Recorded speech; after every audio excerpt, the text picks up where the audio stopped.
कहाँ से शिवाजी चालना भइले, कहाँ से शिवाजी चालना भइले।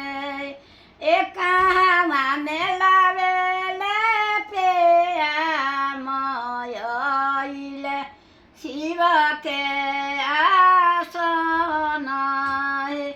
ए कहाँ में लावेले प्याम आइले, शिव के आसन है। जनकपुर से शिवाजी चालना भइले, अयोध्या से शिवाजी चालना भइले। जनकपुर में लावेले प्याम आइले, शिव के आसन।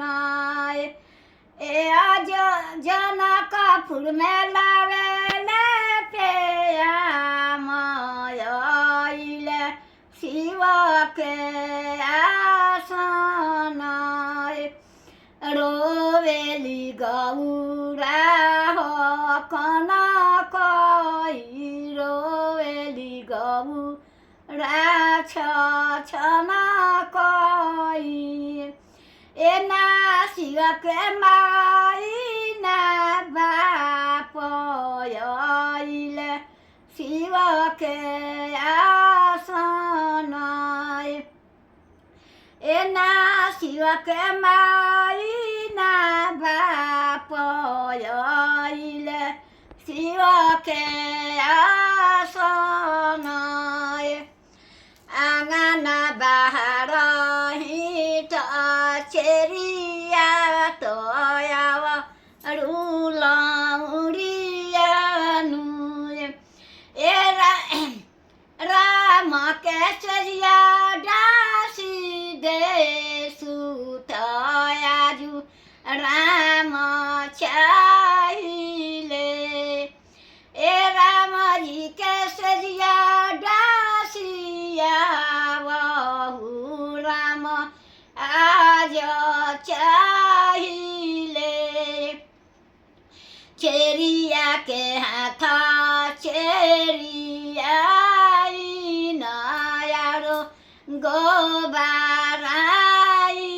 नाय। चेरिया के हाथ चेरिया नायारो गोबाराई नाय। ए जिनी रे बोलेली नहीं डासहु राम आजु अभरनाय। ए जिनी रे बोलेली नहीं डासहु आजु राम चाइज अभरनाय।